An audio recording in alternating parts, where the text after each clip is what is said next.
Assalamu alaikum everyone and welcome to my channel InkSpark. Learn English like the Spark. আশা করি সবাই ভালো আছেন।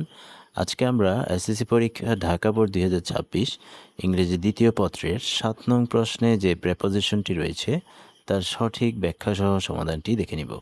ভিডিওটি না টেনে পুরোটা দেখার এবং চ্যানেলটিকে সাবস্ক্রাইব করার অনুরোধ রইল।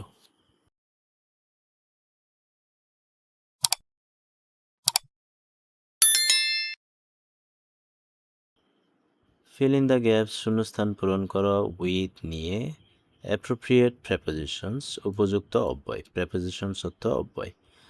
এখানে একটি অনুচ্ছেদ দেওয়া আছে এবং উক্ত অনুচ্ছেদে 5টি শূন্যস্থান রয়েছে। এই শূন্যস্থানগুলোতে আমাদেরকে যথাযথ প্রেপোজিশনগুলো বসাতে হবে। প্রতিটি গ্যাপের জন্য 1 নম্বর করে মোট 5 নম্বর বরাদ্দ। সো আমরা সমাধানটি একটু দেখে নিব। The Olympic Games were named dash নামকরণ করা হয়েছিল দ্য টাউন অফ অলিম্পিয়া শহরের নামে ইন গ্রিসে অলিম্পিয়া শহরের নাম অনুসারে এই অলিম্পিক গেমসের নামকরণ করা হয়েছিল। সো নাম করা ইংরেজি হচ্ছে নেম আফটার। এই নেম শব্দের পরে যে প্রেপোজিশনটি বসবে সেটি হচ্ছে আফটার।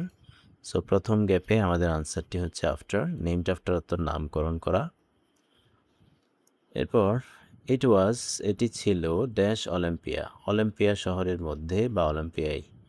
এর মধ্যে ইংরেজি হচ্ছে ইন। আমরা জানি কোনো কিছুর মধ্যে বা কোনো জায়গার মধ্যে বোঝালে সেক্ষেত্রে ইন বসে। সো বি গ্যাপে আমাদের আনসারটি হচ্ছে in. It was in Olympia, এটি ছিল অলিম্পিয়ায়। ওয়্যার যেখানে দ্য গেমস খেলাটি ওয়ে ফার্স্ট হেল্ড প্রথমে অনুষ্ঠিত হয়েছিল। হেল্ড অর্থ অনুষ্ঠিত হওয়া। লং বিফোর অনেক আগে। দ্য খ্রিশ্চান এরা বিগেন খ্রিস্টীয় যুগ শুরু হওয়ার পূর্বে। বিজ্ঞান অর্থ শুরু হওয়া। এই বিগিনের পাস্ট ফর্ম হচ্ছে বিগেন। খ্রিস্টীয় যুগ শুরু হওয়ার অনেক পূর্বে এই অলিম্পিয়া শহরে এই গেমসটি প্রথম অনুষ্ঠিত হয়েছিল। এরপর ইন দোজ ডেজ সেই দিনগুলোতে গ্রিস ছিল ডিভাইডেড বিভক্ত ড্যাশ মেনি সিটিস অনেকগুলো শহরে বিভক্ত ছিল। এই ডিভাইডেড শব্দটির পরে সাধারণত যে প্রেপোজিশনটি বসে সেটি হচ্ছে ইনটু। ডিভাইডেড ইনটু অর্থ বিভক্ত হওয়া। সো সি গ্যাপে আমাদের আনসারটি হচ্ছে into. Divided into many cities অনেকগুলো শহরে বিভক্ত হয়েছিল। অ্যান্ড এবং ম্যান অফ ডিফারেন্ট সিটিস বিভিন্ন শহরের মানুষজন অভ্যস্ত ছিল। শব্দটির অর্থ হচ্ছে কোনো কিছুতে অতীতকালে অভ্যস্ত থাকা। টু ফাইট যুদ্ধ করতে বা লড়াই করতে অভ্যস্ত ছিল। ওয়ান অ্যানাদার একে অন্যের সাথে। Most dash the time. So এখানে ডি গ্যাপে আমাদের যে প্রেপোজিশনটি বসবে সেটি হচ্ছে of. Most of the time অর্থ হচ্ছে অধিকাংশ সময়। এরপর ম্যান একজন মানুষ নেমড ইপিটস নামের একজন মানুষ হয়েছিলেন কনসার্নড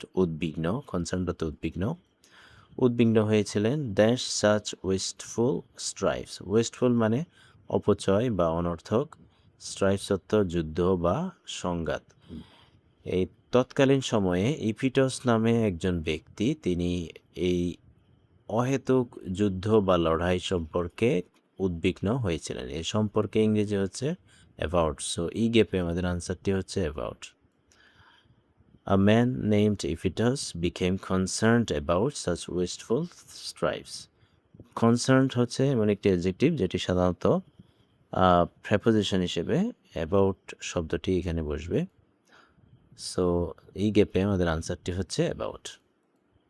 সো এই হচ্ছে ঢাকা বোর্ড 2026 ইংরেজি দ্বিতীয় পত্রের 7 নং প্রশ্নে যে প্রেপোজিশনটি রয়েছে তার সঠিক ব্যাখ্যা সহ সমাধান। আশা করি ভিডিওটি তোমাদের অনেক উপকারে আসবে। ভিডিওটি যদি ভালো লেগে থাকে তাহলে চ্যানেলটিকে অবশ্যই সাবস্ক্রাইব করার এবং ভিডিওতে লাইক কমেন্ট ও শেয়ার করার অনুরোধ রইল। পরবর্তী ভিডিও দেখার আমন্ত্রণ জানিয়ে আজকের মতো এখানেই বিদায় নিচ্ছি। ধন্যবাদ সবাইকে। আসসালামু আলাইকুম।